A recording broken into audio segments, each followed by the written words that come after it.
because of what happened to LaQuan McDonald, shot 16 times by a Chicago police officer, what are your plans to make sure that does not happen again? We're going to start Superintendent. I just want to make sure, did you just say rogue police department?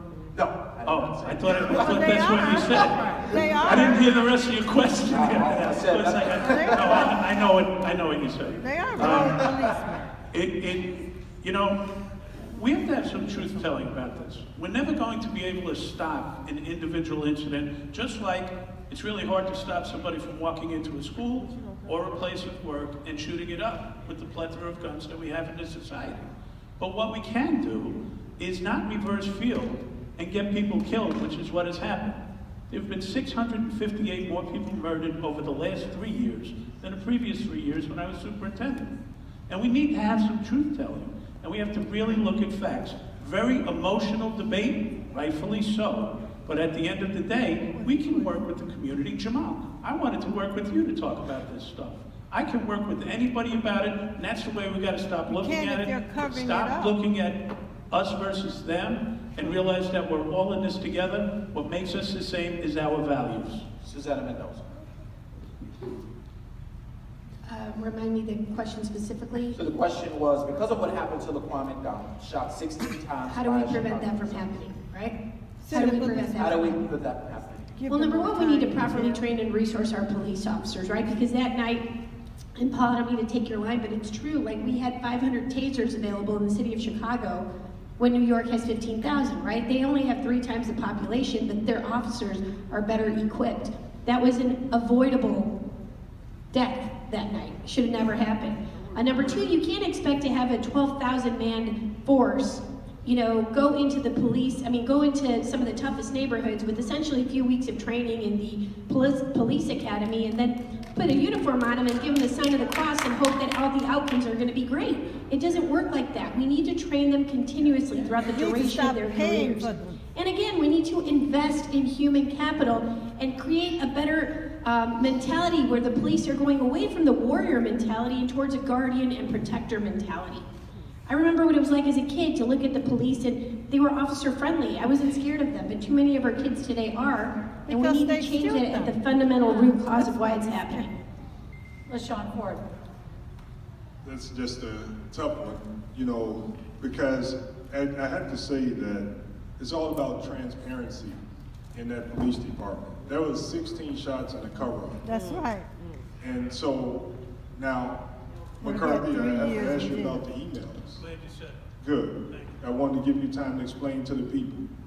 Because we need to know about emails that have been transmitted throughout the 16 shots in cover-up. How do we prevent it from happening? We have to deal with the racism in the police department from day one as the mayor of the city of Chicago.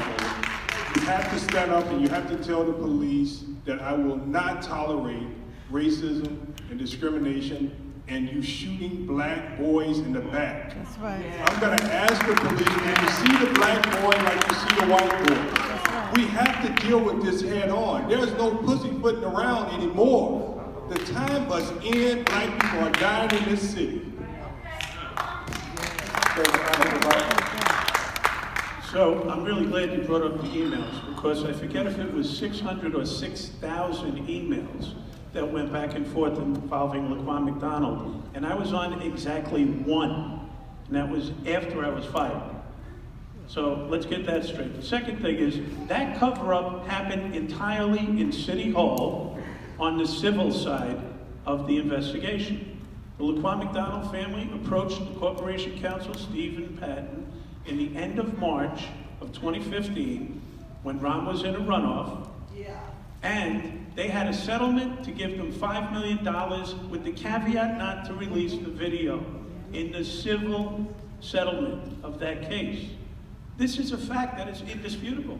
That's why I've asked the State Attorney General to now investigate this and give us the circumstances so everybody can hear what that cover-up was all about, who did it, and what my involvement was. Mayor Lightfoot, back to you on the reaction to making sure this doesn't happen again. Well, first of all, systems in government bailed LaQuan McDonald long before the night that he was killed in October. So we have got to talk about the fact that too many kids are thrown away and not treated with the love and respect and the values that we should be having with all of our kids. But if we analyze what happened that night, the big picture comes down to issue of training and accountability. There's a lack of accountability. Jason Van Dyke had a CR. You cannot train a white supremacist. That's a problem. So we have to deal with that. There was a creation that night of a false narrative that continued to be perpetuated throughout, that LaQuan McDonald was the aggressor when he clearly wasn't.